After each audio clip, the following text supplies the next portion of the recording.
Certaines techniques de préparation transforment les aliments afin de les rendre consommables. Je vous en ai déjà parlé. Mais il existe aussi des techniques de préparation qui vont plus loin et qui donnent une nouvelle forme aux aliments. On travaille l'aliment pour changer sa texture, son goût ou encore sa digestibilité. Là encore, il y a plusieurs types de techniques de préparation. Les techniques de type mécanique consistent à fouetter, mixer ou même étaler une pâte. Les techniques de type thermique correspondent par exemple à chauffer, cuire ou griller.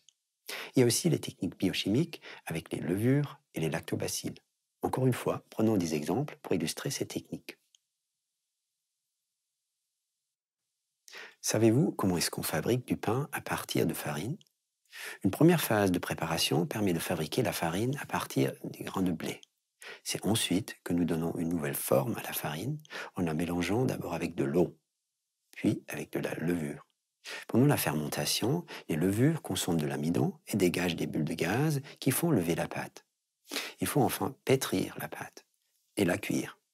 Lors de la cuisson, la réaction de Maillard donne une couleur et un arôme à la croûte du pain.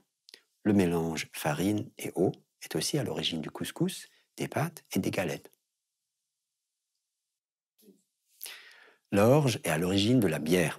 Quand un grain germe, son amidon se transforme en sucre et c'est précisément ce processus qui est utilisé pour obtenir le malt à partir de grains d'orge.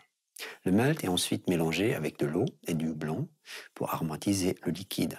Et enfin, la levure provoque la fermentation et transforme les sucres en alcool et en gaz carbonique, ce qui donne une bière pétillante.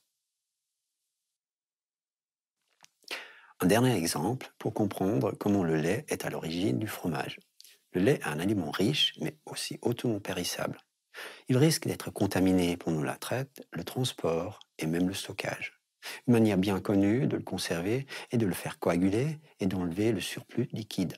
C'est le principe de base de la fabrication du fromage.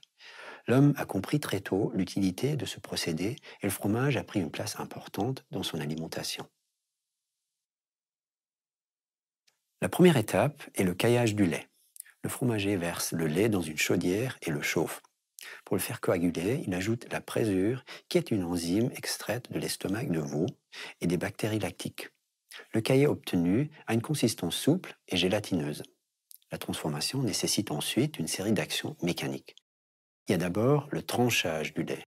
Le caillé est découpé à l'aide d'un tranche-caillé, puis chauffé à nouveau.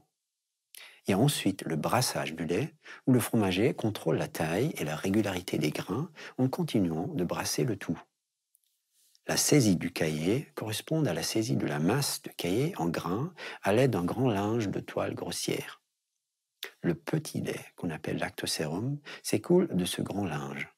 La masse de caillé est déposée dans un moule avant de procéder au pressage. Le fromage est ensuite pressé pour évacuer l'excédent de liquide. Et la dernière étape correspond à la fermentation. Le fromage est régulièrement retourné pendant une vingtaine d'heures sous presse. Il est ensuite démoulé, salé et entreposé dans une cave où la fermentation se poursuit au cours de l'affinage.